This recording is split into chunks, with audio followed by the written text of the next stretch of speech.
السلام علیکم ورحمۃ اللہ وبرکاتہ۔ ناظرین، آج میں رجب کے روزے کا اہم کچھ واقعہ بیان کروں گی، تو ہمارے حوصلہ افزائی کے لیے ویڈیو پر بنے رہیں اور ایک لائک پلیز۔ اللہ ہم سب کو روزہ رکھنے کی توفیق دے، نماز پڑھنے کی توفیق دے، اللہ ہم سب کے روزی میں برکت دے۔ تو شروع کرتی ہوں۔ اعوذ باللہ من الشیطان الرجیم، بسم اللہ الرحمن الرحیم، نحمدہ ونصلی علی رسولہ الکریم۔ حضرت اکرمہ نے برابایت حضرت ابن عباس رسول خدا صلی اللہ علیہ وسلم سے روایت کی ہے کہ آپ نے ارشاد فرمایا، رجب کا مہینہ اللہ کا مہینہ ہے اور شعبان میرا مہینہ ہے اور رمضان میرے امت کا مہینہ ہے۔ حضرت موسیٰ ابن عمر نے کہا کہ میں نے حضرت بن مالک سے خود سنا، وہ فرماتے تھے کہ رسول اللہ صلی اللہ علیہ وسلم نے ارشاد فرمایا ہے کہ جنت میں ایک نہر ہے جس کا نام رجب ہے، اس کا پانی دودھ سے زیادہ سفید اور شہد سے زیادہ شیریں ہے۔ جس نے رجب کا ایک دن کا بھی روزہ رکھا، اللہ اس کو اس نہر کا پانی پلائے گا۔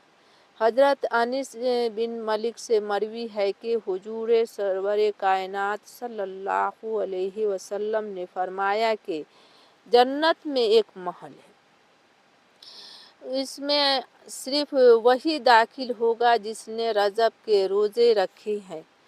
حضرت ابو ہریرہ رضی اللہ عنہ کا قول ہے کہ حضور صلی اللہ علیہ وسلم نے رمضان کے علاوہ رجب اور شعبان کے سوا کسی اور مہینے کے پورے روزہ نہیں رکھے۔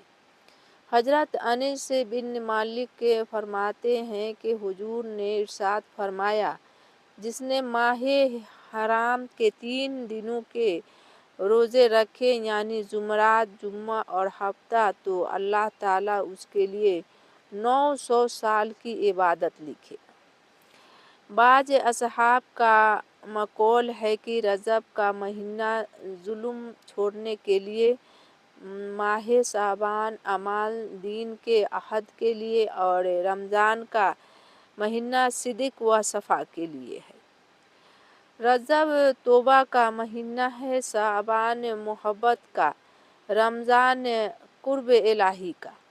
رجب عزت کا مہینہ ہے، شعبان خدمت کا اور رمضان نعمت الہی کا۔ رجب ماہ عبادت ہے، شعبان دنیا سے قطعی تعلق اور بے نیازی کا اور رمضان کثرت ثواب اور نیکی میں زیادتی کا مہینہ ہے۔ رجب ایسا مہینہ ہے جس میں اللہ تعالیٰ نیکیاں دو چند کر دیتا ہے۔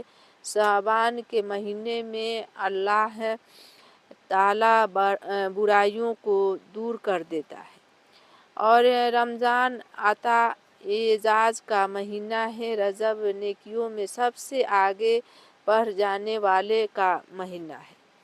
شعبان میانہ روی اختیار کرنے والوں کا اور رمضان گناہ گاروں کی معافی کا مہینہ ہے۔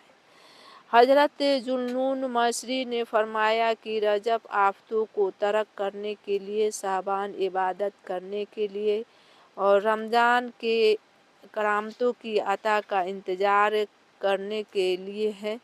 جو آفتوں کو ترک نہ کرے، عبادت بجا نہ لائے اور کرامتوں اور انتظار نہ کرے، وہ اہل باطل سے ہے۔ حضرت ذوالنون نے یہ بھی فرمایا، رجب کھیتی بونے کا مہینہ ہے اور شعبان کھیت کو سیراب کرنے اور رمضان کھیتی کاٹنے کا مہینہ ہے۔ ہر شخص وہی کاٹے گا جو اس نے بویا ہے اور اسی کا بدلے پائے گا جو اعمال اس نے کی ہے۔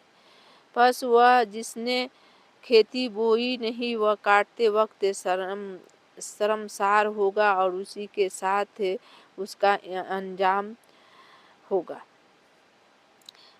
بعض صالحین نے فرمایا کہ سال ایک درخت ہے اور جب کے ایام اس کے پتے ہیں، شعبان کے ایام اس کے بھی پھل ہیں، اور رمضان کے دن میوہ چینی کے دن ہے۔ ایک قول یہ بھی ہے کہ رجب کو اللہ تعالیٰ کی طرف سے معجزات کے ساتھ، شعبان کو شفاعت کے لیے اور رمضان کو نیکیاں بڑھانے کے ساتھ، شب قدر کو نزول رحمت کے ساتھ اور یوم عرفہ کو دین کی تکمیل کے ساتھ مخصوص کیا گیا ہے۔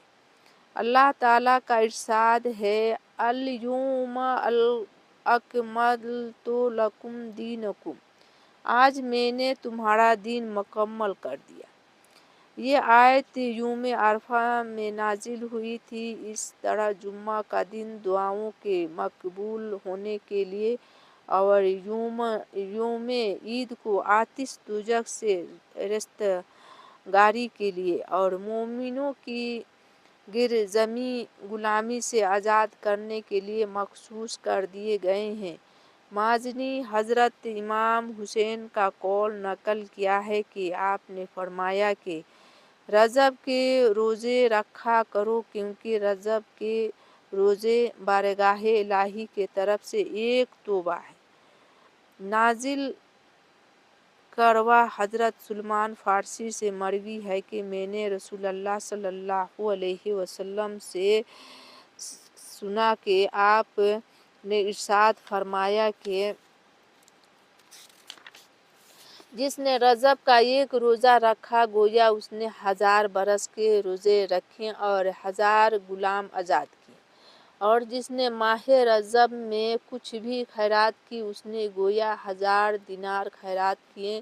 اللہ تعالیٰ بدن کے ہر بال کے مقابل اس کے لیے نیکی لکھے گا اور 1000 درجے بلند کر کے اس کی 1000 برائیاں گناہ محو فرما دے گا۔ اس کے ہر روزے اور ہر صدقے کے مقابلے میں 1000 حج اور 1000 عمرے لکھے گا۔ اس کے لیے جنت میں 1000 مکان، 1000 محل، 1000 کمرے اور ہر کمرے میں 1000 خیمے اور ہر خیمے میں 1000 ایسی حوریں جو آفتاب سے 1000 درجے زیادہ حسین ہوں گی عطا فرمائے گا۔